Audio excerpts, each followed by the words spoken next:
بسم الله الرحمن الرحيم يا أيها الذين آمنوا كتب عليكم الصيام كما كتب على الذين من قبلكم لعلكم تتقون آمنت بالله وصدق الله العظيم ایمان والوں تم پر روزہ رکھنا اسی طرح فرض کر دیا گیا جس طرح یہ روزہ پہلی امتوں پر فرض کیا گیا تھا تاکہ تم لوگ تقویٰ اختیار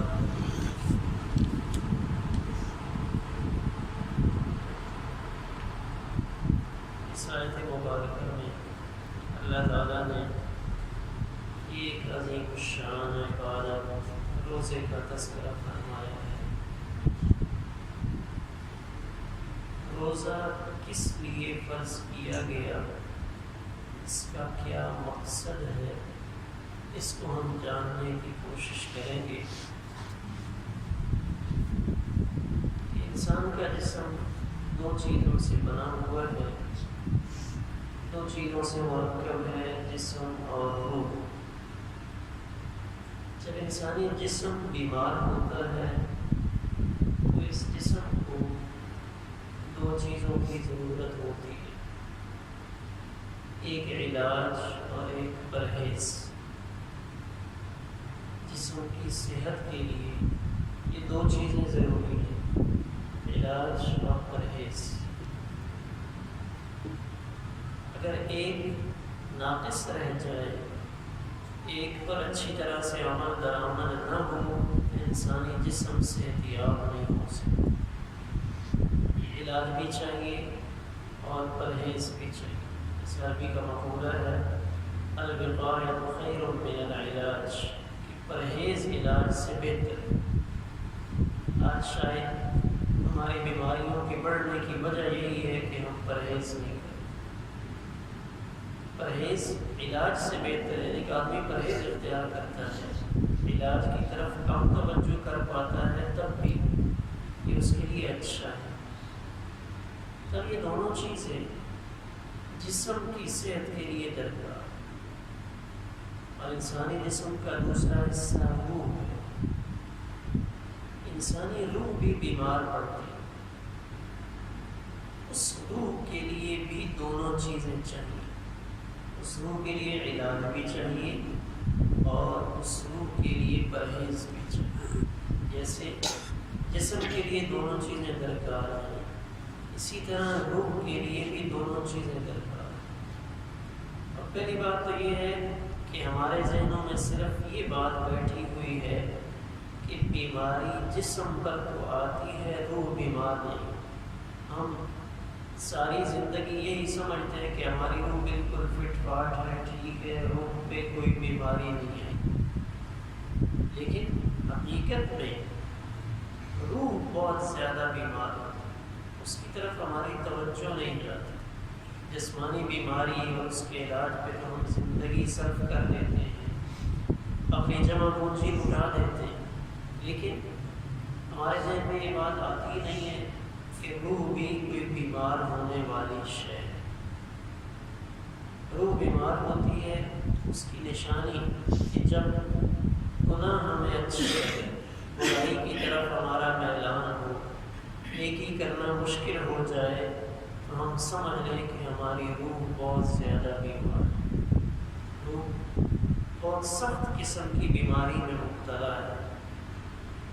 اب روح کا علاج اور پرہیز دونوں چیزیں شریعت میں بیان کی۔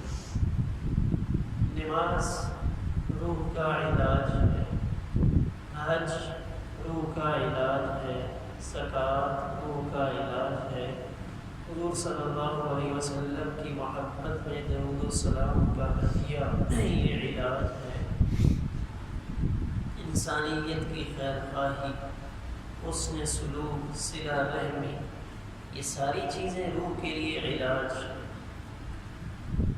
روزہ روح کے لیے پرہیز،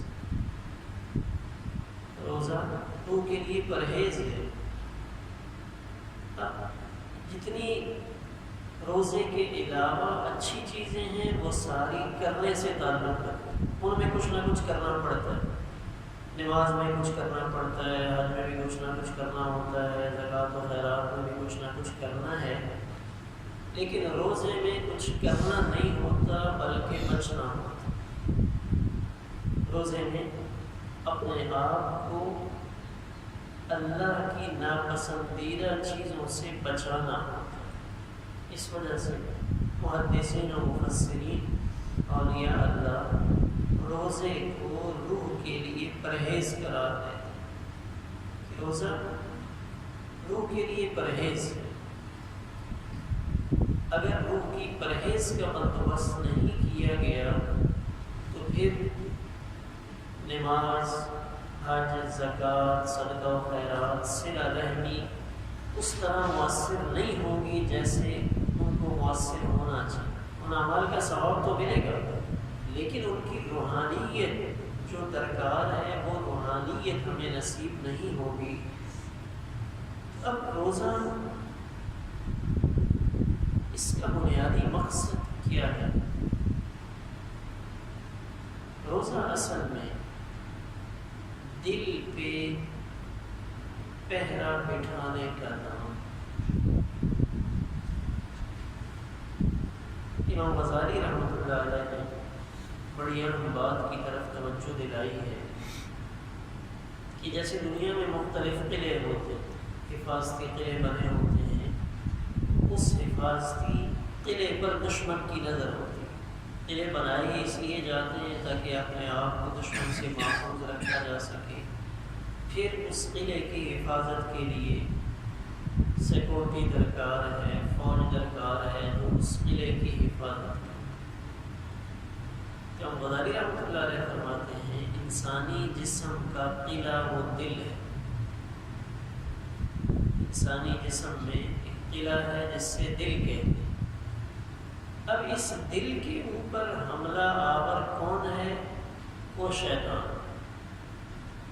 دل کے اوپر حملہ کرنے والی مخلوق اللہ نے پیدا کی جسے شیطان کہتے ہیں کہ وہ انسان کے دل پر حملہ آور ہونے کی کوشش کرتا ہے۔ اور اللہ نے ہر انسان کے ساتھ ایک شیطان بھی پیدا کیا۔ جیسے انسان کے ہاں ایک بچے کی پیدائش ہوتی ہے، اس کے ساتھ ساتھ جن شیطان کے ہاں ایک بچے کی پیدائش ہوتی ہے جس کی ڈیوٹی ساری زندگی اس انسان کے ساتھ رہتی ہے۔ وہ پیدا تو انسان کے ساتھ ہوتا اپنی ماں سے، ڈیوٹی اس کی انسان کے ساتھ، اور وہ ساری زندگی انسان کو غلط راستے پہ ڈالنے کی کوشش کرتا ہے۔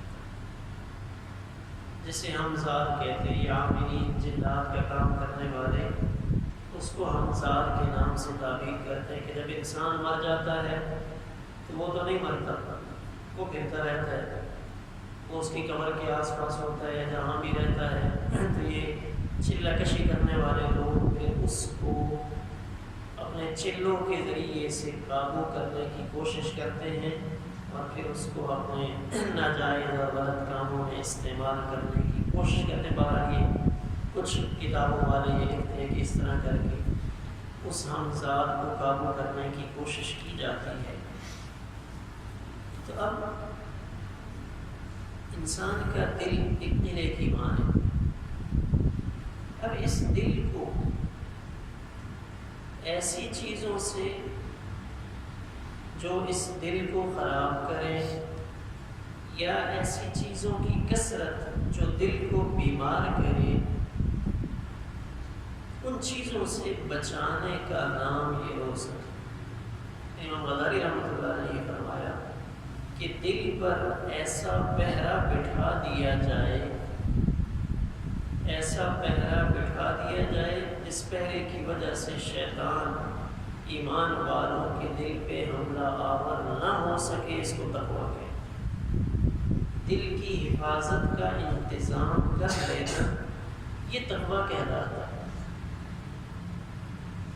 اب روزے میں عمومی طور پہ ہمارے یہ تصور ہے اور شریعت کا ایک عام سا مسئلہ بھی ہے کہ روزہ کسے کہتے ہیں؟ 3 چیزوں سے رکنے کا نام۔ کھانے سے رک جانا، پینے سے رک جانا اور میاں بیوی کا ایک دوسرے کے حقوق ادا کرنے سے رک جانا، یہ روزے کا عام سا مفہوم ہے کہ روزے میں یہ 3 کام نہیں ہو سکتے۔ ان 3 میں سے کوئی ایک ہو جائے گا تو مفتی صاحب فتویٰ دے دیں گے کہ روزہ ٹوٹ چکا۔ لیکن اس سے آگے بڑھ کے جو روزے سے مقصود ہے وہ ان 3 پر منحصر نہیں۔ اس سے آگے بہت ساری چیز، مثال کے طور پہ کثرت کلام، کہ انسان نے روزہ تو رکھا لیکن وہ مسلسل بولتا جا رہا ہے، بے مقصد گفتگو کرتا ہے، لا یعنی ترک ما لا یعنی، یعنی ایسی باتوں کو چھوڑ دینا جس کا کوئی فائدہ نہیں، یہ بھی شریعت کا ایک حکم ہے۔ تو اب کثرت کلام بھی روزے کے لیے نقصان دیا، اگرچہ اس میں مفتی صاحب فتویٰ تو نہیں دیں گے کہ روزہ ٹوٹ چکا ہے، لیکن اگر یہ کلام کثرت سے کیا گیا اور مقصود تو یہ تھا کہ 2-3 منٹ کی بات ہو جاتی، اس بات کو ہم نے 25 منٹ تک گھنٹے تک پھیلا دیا تو یہ لا یعنی کے اندر آ گیا۔ اسلام سے پہلے جتنی شریعتیں تھیں ان میں باقاعدہ روزے کے اندر یہ پابندی تھی کہ آپ گفتگو نہیں کر سکتے، چھپ کا روزہ جسے کہتے ہیں، یہ پچھلی شریعتوں میں تھا۔ حضرت مریم علیہ السلام کے واقعے میں آتا ہے، انی نذرت للرحمن صوما فلن اکلم اليوم انسیا۔ جب حضرت مریم علیہ السلام ایک بچے کو لے کر آئی، حضرت عیسیٰ علیہ السلام تھے، لوگوں نے پوچھا کہ بچہ کہاں سے آیا بغیر نکاح اور شادی کے؟ حضرت مریم نے کیا الفاظ کہے وہ قرآن پاک نے ذکر کی، انی نذرت للرحمن صوما، کہ میں نے ایک روزے کی نظر مانی ہے اور آج میں کسی سے بات نہیں کروں، یعنی چپ کا روزہ، اس روزے میں بات کرنے کی اجازت نہیں ہوتی تھی۔ اسی طرح یحییٰ علیہ السلام کے واقعے میں بھی 3 دن کا تذکرہ ہے کہ 3 دن آپ بات نہیں کریں گے، ثلاثۃ ایام الا رمزا، مگر اشارے کنائے سے کام لیں گے۔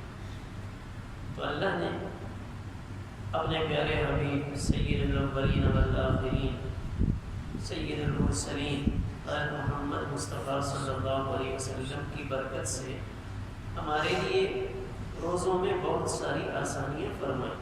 اس میں سے ایک آسانی یہ بھی فرما دی کہ ہم بول سکتے ہیں، ہم بات چیت کر سکتے ہیں، لیکن قلت کلام، اپنی گفتگو کو کم رکھنا، یہ شریعت کا حکم۔ بولنے کی اجازت تو دی، لیکن بے مقصد گفتگو کہ ہم جیسے بقیہ 11 مہینوں میں دڑا دڑ بولتے رہتے ہیں، اسی طرح بولتے رہیں اور ہماری بول چال میں اور ہماری گفتگو میں فرق نہ آئے تو یہ شریعت میں پسندیدہ نہیں ہے، اور یہ روزہ شاید ہمیں تقوی کا وہ درجہ نصیب نہ کرے۔ اور ایک شخص جو اس احتیاط کے ساتھ روزہ گزارتا ہے اور اس میں وہ گفتگو میں پرہیز کرتا ہے، اپنی بات چیت ضرورت کے اوقات میں کرتا ہے، اور ایک وہ شخص جو کھلے عام گفتگو کرتا ہے، تو اس کے روزے میں اور احتیاط کرنے والے کے روزے میں زمین و آسمان کا فرق ہے۔ اسی طرح روزے سے مقصود دوسری چیز قلت طعام، کہ اپنا کھانا پینا کم کرنا۔ اب افسوس تو اس بات پہ ہے کہ ہم مسلمان رمضان کے مہینے میں اپنا کھانا پینا بڑھا دیتے ہیں، صرف اوقات تبدیل ہو جاتے ہیں، لیکن شاید کھانا پینا بہت بڑھ جاتا ہے۔ ہم وہ کچھ رمضان میں کھاتے ہیں جو شاید ساری زندگی میں نہیں کھاتے۔ روزے کا مقصود یہ نہیں تھا، روزے کا مقصد تو قلت طعام، کہ ہم اپنا کھانا پینا کم کر دیں۔ ہمیں وہ حدیث تو یاد ہے کہ تصحروا فإن فی السحور برکہ، کہ سحری کھایا کرو، سحری کھانے میں برکت ہے۔ سحری میں بہت کچھ کھاتے ہیں، لیکن یہ بھی تو دیکھا جائے کہ حضور صلی اللہ علیہ وسلم سحری میں کیا کھایا کرتے تھے۔ صرف آپ کے فرمان عالی شان کو نہ دیکھا جائے، آپ کی عملی زندگی کو دیکھا جائے کہ آپ نے سحری میں کیا کھایا۔ کبھی ایک گھونٹ پانی پی لیا، کبھی ایک کھجور سے سحری کر لی، کبھی جو کی روٹی نصیب ہو گئی، یہ سحری۔ تو ہمیں کھانے پینے سے متعلق احادیث کو یاد رہتی ہے۔ کسی کا روزہ افطار کروانا بہت بڑے اجر و ثواب کا کام ہے، اور پھر افطاری میں اتنے تکلفات کہ ان تکلفات میں پڑھ کر انسان جو مقصود ہے روزے سے اس کو بھول جاتا ہے۔ روزے کا مقصد تو تھا کہ انسان اپنی خوراک کو کم کرے۔ اور ایک حدیث پاک میں، طبرانی شریف میں حدیث پاک ہے کہ سومو، روزہ رکھا کرو، تصحو، تم صحت مند ہو جاؤ گے۔ یہ حدیث پاک کا مفہوم ہے۔ طبرانی شریف میں حدیث پاک ہے، روزہ رکھو، اس روزے سے تمہیں صحت ملے گی۔ کیوں کہ روزے میں تم اپنا کھانا پینا کم کر دو گے، کھانا پینا کم ہو جائے گا۔ اس کھانے پینے کے کم ہونے سے تمہاری بہت ساری بیماریوں کا علاج ہو۔ آج بیماریوں کی کثرت شاید کھانے پینے کی وجہ سے، کھانے پینے میں بے اعتدالی کی وجہ سے، اور کھانے پینے میں ہماری ٹائمنگ کے نہ ہونے کی وجہ سے۔ ہمارے بزرگ تھے مولانا ظاہر شاہ صاحب رحمۃ اللہ علیہ، اخیر عمر میں ایک دفعہ کراچی گئے۔ کراچی میں ڈاکٹر صاحب تھے، انہوں نے کہا ہے آپ کا ٹیسٹ کریں، بلڈ ٹیسٹ کیا۔ جب لیبارٹری میں ٹیسٹ ہوا، ان کے خون کا رزلٹ دیکھ کر ڈاکٹر حیران کہ اس زمانے میں بھی ایسے بہترین خون والے انسان ہیں، کون ہے؟ تو ڈاکٹر صاحب بھاگتے آئے کہ بندہ کون ہے جس کا ٹیسٹ ہو؟ کہ یہ ہمارے بزرگ ہیں، مولانا ظاہر شاہ صاحب، بڑی عمر، 70 کے لگ بھگ شاید اس وقت۔ وہ ڈاکٹر صاحب کہنے لگے کہ اس قسم کا عمدہ خون شاید دنیا میں چند ایک افراد ہیں۔ پوچھا آپ کے کھانے پینے کی ترتیب کیا ہے؟ کیا کھاتے ہیں؟ کون سی غذا ہے؟ تو حضرت فرمانا ہے کہ میری کوئی غذا نہیں ہے، عام غذا ہی ہے، بس ایک روٹین میں نے رکھی ہوئی ہے کہ میں 2 وقت میں کھاتا ہوں، بس فجر کے بعد اور عصر کے بعد۔ اس کے علاوہ جو مرضی ہو جائے میں کبھی کچھ نہیں کھاتا، جو مرضی ہو جائے کبھی کچھ نہیں کھاتا۔ جب رواب صاحب رحمۃ اللہ علیہ شام کے کھانے میں ان کو بلاتے ہیں کہ آ جائیں، تو بیٹھ جاتے تھے، تو ان کے سامنے کھانا رکھتے تھے، وہ پڑا رہتا۔ پتہ سب کو تھا کہ حضرت کسی اور ٹائم میں بالکل نہیں کھاتے، تو وہ جو ان کے حصے کا ہوتا تھا ان کے کمرے میں پہنچا دیا جاتا، تو وہ اپنے وقت پہ کھاتا۔ وہ فرمانے لگے کہ میں نے ساری زندگی میں بس ان 2 اوقات میں کھایا ہے، فجر کے بعد اور عصر کے بعد، اس کے علاوہ کبھی غلطی سے بھی اور ارادتاً بھی کوئی چیز نہیں کھائی۔ ڈاکٹر صاحب کہنے لگے بالکل آج ہمارے یہاں مسائل اسی وجہ سے کہ ہم سارا دن کھاتے رہتے ہیں، بے ترتیب کھاتے ہیں۔ وہ سادہ سی غذا صرف روٹی ہوتی تھی، تو یہ نہیں ہے کہ کھانے میں کوئی بہت عمدہ قسم کے کھانے، بس ایک نارمل جو ایک عام آدمی کی غذا ہے، وہ سادہ سی غذا، لیکن اس سے جسم کی قوت بحال اور جسم کی قوت بہت عمدہ۔ روزہ ہمیں اس پہ آتا ہے کہ ہم اپنے آپ کو اس بات کا پابند کریں کہ اپنی غذا کم کر دیں۔ حضرات صحابہ کرام رضوان اللہ علیہم اجمعین، دیکھ لیں ان کا کھانا پینا کیا تھا۔ کھانے پینے میں کیا؟ کچھ بھی نہیں۔ خندق کھودی جا رہی ہے، پتھر توڑنا، مٹی کھودنا تو آسان کام ہے، لیکن پہاڑ کے پتھروں کو توڑنا بڑا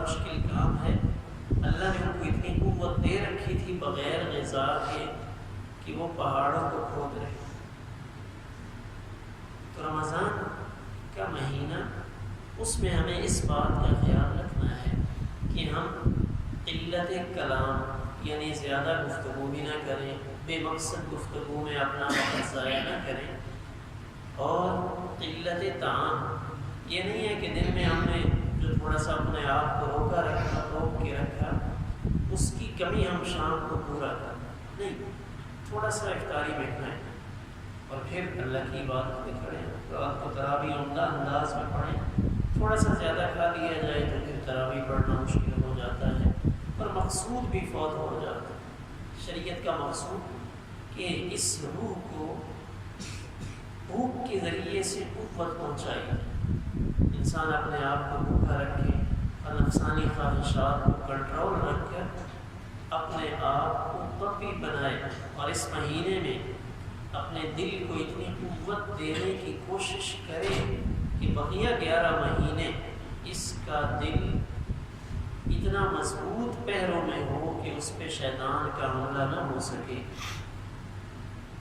اب انسان اس میں اللہ نے 2 چیزیں رکھی، اس میں حیوانی خصلتیں بھی ہیں اور ملکوتی فرشتوں والی خصلتیں بھی ہیں۔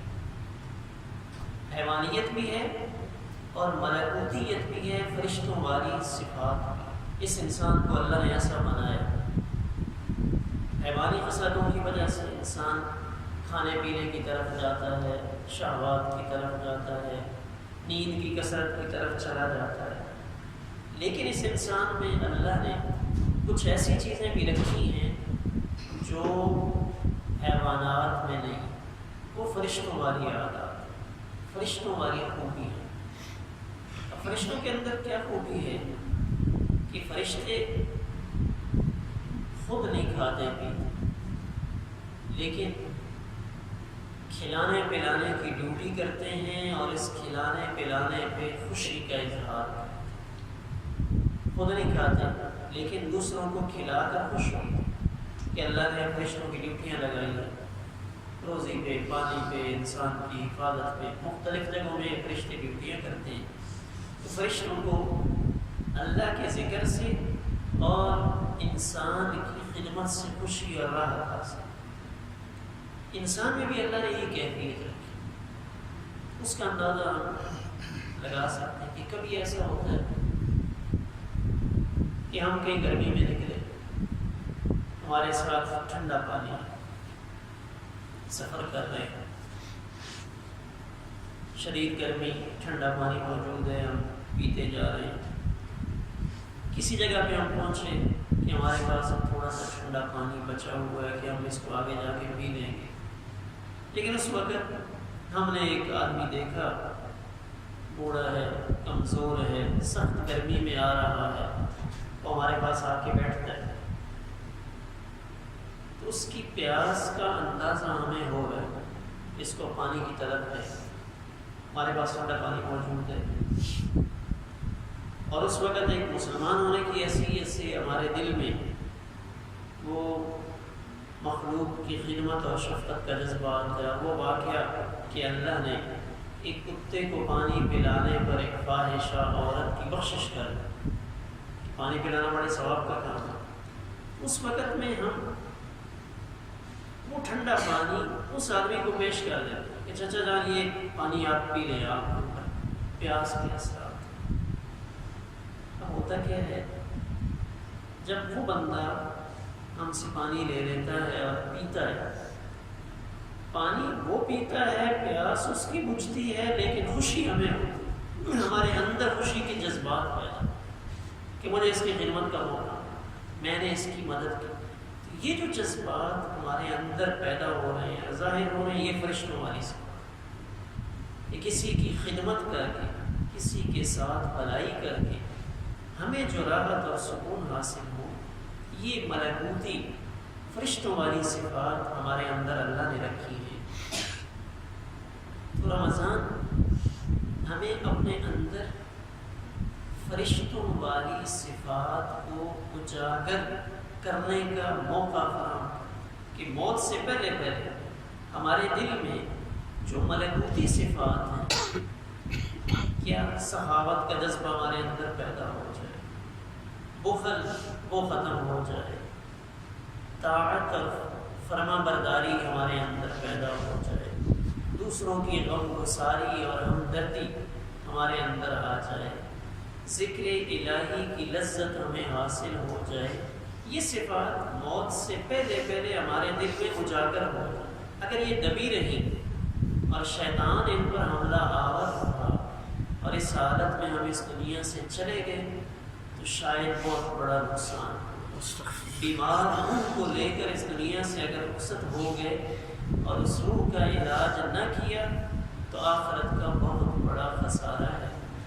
اب کثرت طعام میں ایک مسئلہ اور ہوتا ہے کہ ہم کھانے پینے کی فکر میں خود تو دعاؤں سے غافل ہوتے ہی ہیں۔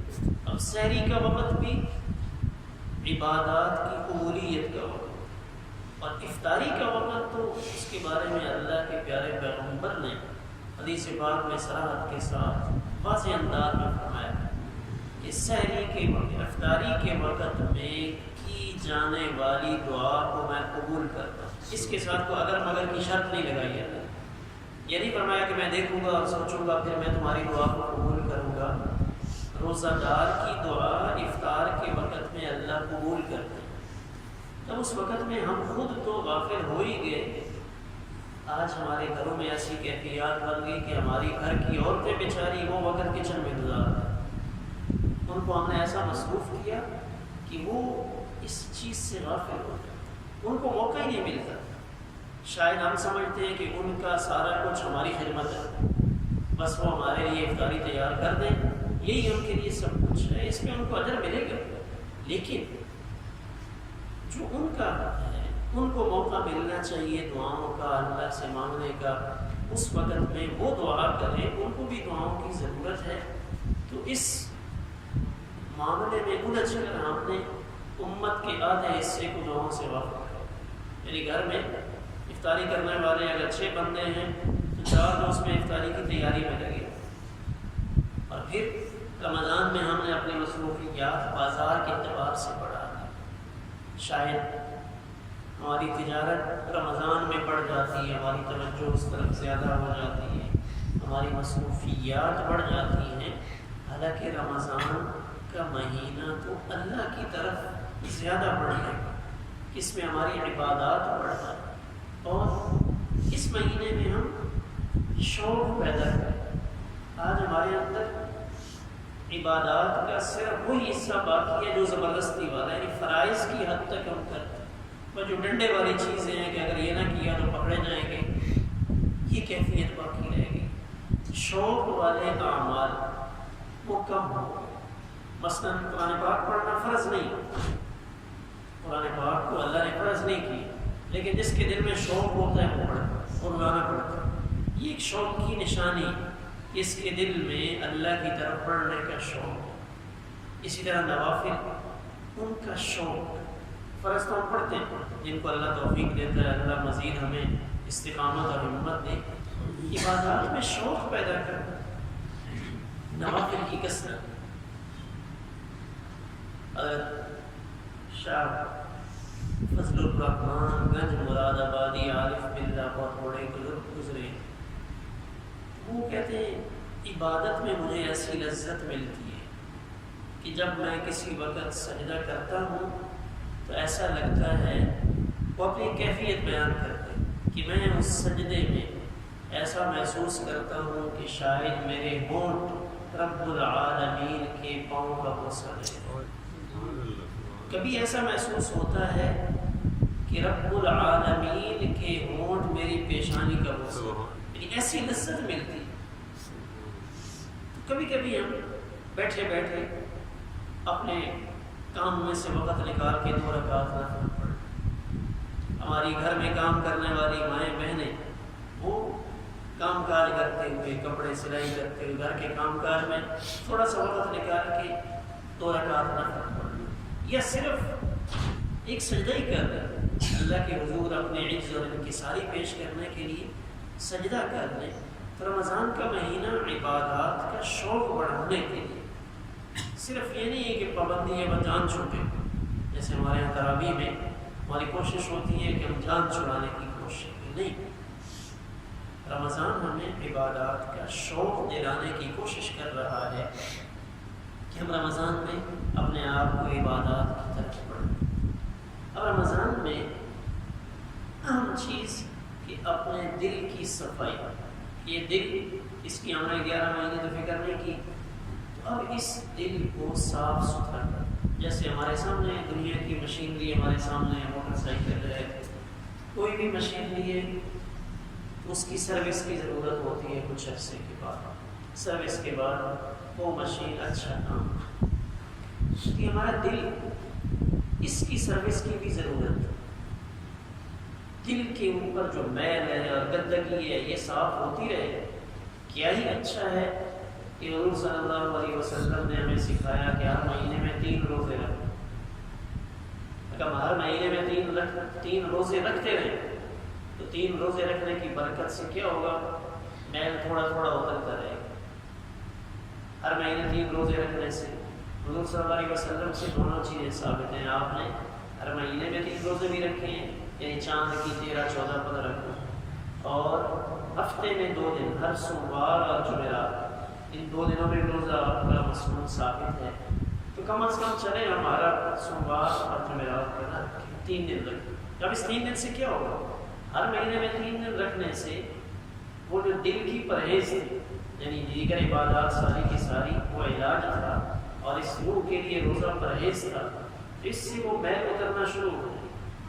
ہر مہینے جب تھوڑی تھوڑی کر کے اترتی رہے گی تو اس کی برکت کہاں ظاہر ہوگی کہ جب رمضان شروع ہوگا، اب رمضان کے 3 حصے کیے گئے، پہلا عشرہ رحمت، تو اب جیسے رمضان آئے گا اور ہم رمضان کا روزہ شروع کریں گے تو ہمارے اوپر اللہ کی رحمت برسنا شروع ہوگی۔ لیکن اگر اس روح کے اوپر، دل کے اوپر پہلے سے میل چڑھا ہوا ہے تو یہ 10 دن تو وہ میل اتارنے میں گزرتا، تو وہ 10 دن ہماری جو رحمت ہے وہ نصیب نہیں ہوگی۔ یہ پہلے میل اترے گا، میل اترنے کے بعد پھر دوسرا عشرہ آ جائے گا مغفرت، تو اس میں کچھ بہتری آنا شروع ہو جائے گی، اور اگر میل بہت ہی زیادہ ہوا تو پھر جو آخری عشرہ ہے جہنم سے چھٹکارے گا تو اس میں جا کر کچھ حاصل ہوگا۔ اس لیے جیسے ہر مشین کو سروس کی ضرورت ہے، صفائی کی ضرورت ہے، تو اسی طرح ہمارا دل، ہماری روح، اگر ہم اس کی غذا کا بندوبست کرتے رہیں، اس کی پرہیز کا بندوبست کرتے رہیں، تو رمضان کی ساری برکات ہمیں انشاءاللہ بہت نور طریقے سے اور کامل طریقے سے حاصل ہوگی۔ آج صرف وجہ یہی ہے کہ ہم نے روح کی بیماری کو نہیں سمجھا کہ ہماری روح بیمار ہے۔ جب ہم نے اپنے آپ کو بیمار ہی نہیں سمجھا تو پھر اس کے علاج کی طرف توجہ بھی نہیں ہوئی۔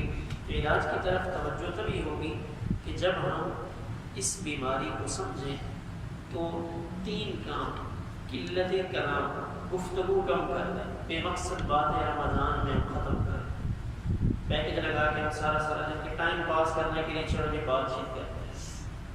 شریعت نے اجازت دی ہے کہ آپ ضرورت کی گفتگو کر سکتے ہیں، ہنسی مذاق بھی کر سکتے ہیں، لیکن ہنسی مذاق میں اتنا نہ لگا جائے کہ مقصد فوت ہو جائے۔ حضور صلی اللہ علیہ وسلم نے ارشاد فرمایا سنو ذکر حاضم اللذات، لذتوں کو توڑنے والی چیز موت کو کثرت سے یاد کیا کرو، اور آپ نے فرمایا کثرت سے ہنسنا دل کو مردہ کر دیتا، زیادہ ہنسنا دل کو مردہ کر دیتا ہے۔ تو مسکراہٹ اسی بات پہ جائز، تو اپنی گفتگو کم کر دی جائے، اور دوسری چیز قلت طعام، کھانے پینے کو ہم کم رکھیں، رمضان میں عادت بنائیں، اور بقیہ 11 مہینے ہم کوشش کریں کہ ہمارا کھانا پینا کم ہو۔ اور تیسری چیز قلت اختلاط مع الانام، لوگوں کے ساتھ زیادہ میل، یہاں سے اٹھا وہاں بیٹھ گیا، وہاں سے اٹھا ٹائم پاس کرنے کے لیے دوسری جگہ پہ چلا گیا۔ تو رمضان میں تو میرا تعلق صرف اللہ کے ساتھ، میری لائن اللہ کے ساتھ جڑی ہوئی، تو قلت اختلاط مع الانام، مخلوق کے ساتھ مجالست، 1 گھنٹہ ایک دوست کے پاس، 1 گھنٹہ دوسرے کے پاس، 1 گھنٹہ تیسرے کے پاس، ٹائم نہیں گزر جا، گزر نہیں رہا تو میں فلاں کے پاس بیٹھ رہا ہوں۔ تو روزے کا ایک مقصد یہ بھی ہے کہ ہم اپنے آپ کو اللہ کی طرف زیادہ سے زیادہ اللہ کا ذکر کریں کہ رمضان اور قرآن کا بڑا گہرا جوڑ ہے۔ تو ہم رمضان میں قرآن پاک کی تلاوت اتنی کثرت سے کریں کہ قیامت کے دن ہمیں قرآن پاک کی سفارش نصیب ہو۔ قرآن ہم اتنا کثرت سے پڑھیں اور اس کو باقاعدہ اہتمام سے توجہ کے ساتھ، یہ نہیں کہ ایک ختم کافی ہے، قرآن پاک زیادہ سے زیادہ۔ ہمارے ایک بزرگ تھے، وہ فرماتے تھے کہ ہمارے گھر کی عورتیں ایک ایک دن میں 10 پارے ہم روٹین میں پڑھ لیتے۔ عورت سے آپ گھر کے کام کاج بھی کر رہے ہیں، 10 پارے ایک عورت ایک دن میں۔ اور ہمارے جیسے کمزور لوگ رمضان میں ایک قرآن بھی بڑی مشکل سے مکمل ہوتا ہے۔ قرآن کی سفارش حاصل کرنے کے لیے حدیث پاک میں 2 بڑے مضبوط سفارشیں ہیں، رمضان اور قرآن، جن کی سفارش اللہ رد نہیں کرے۔ قیامت کے دن ان کی سفارش، یعنی یہ تگڑے سفارشیں، مضبوط سفارشیں، جن کی سفارش حاصل کرنے کے لیے روزہ بڑے آداب کے ساتھ رکھا جائے اور قرآن پاک کی تلاوت کثرت سے کی جائے۔ 2 چیزیں اللہ کے پیارے پیغمبر نے اور بیان فرمائی ہیں کہ رمضان میں جنت مانگو، جنت الفردوس کا سوال کرو، دوزخ سے پناہ مانگو۔ یہ ہماری زبان پہ کثرت سے ہے کہ اللہ جنت الفردوس عطا، اللہ اپنے فضل سے مجھے جنت الفردوس نصیب فرما اور مجھے دوزخ سے پناہ نصیب فرما۔ بڑی ناراضگی اور سخت جگہ ہے، بہت مشکل ہے وہاں پہ لمحہ بھی گزارنا۔ تو جنت کا سوال، جنت مانگی جائے اور دوزخ سے پناہ مانگی جائے، یہ 2 دعائیں بھی کثرت سے رہیں اور اپنا عزم مضبوط رکھا جائے، اپنے آپ کو گناہوں سے بچانے کی بھرپور کوشش کی جائے، اپنی زندگی کی روٹین کو بدلا جائے کہ رمضان میں اور بقیہ 11 مہینوں میں فرق ہے۔ صرف کھانے پینے کے اوقات نہ تبدیل ہو کہ کھانا پینا اس کا ٹائم چینج ہو گیا، سحری میں کھا لیا اور افطاری میں کھا لیا، باقی روٹین ہوئی ہے، ایسا مقصود نہیں ہے۔ شریعت یہ چاہتی ہے کہ ہم اس رمضان میں 1 مہینہ اپنی زندگی شریعت کے مطابق ایسے گزارنے کی مشق اور پریکٹس کر لیں کہ پھر بقیہ 11 مہینے ہم اس کے مطابق گزار سکیں۔ اللہ ہم سب کو رمضان کی قدردانی کی توفیق عطا فرمائے۔ آئندہ درس انشاءاللہ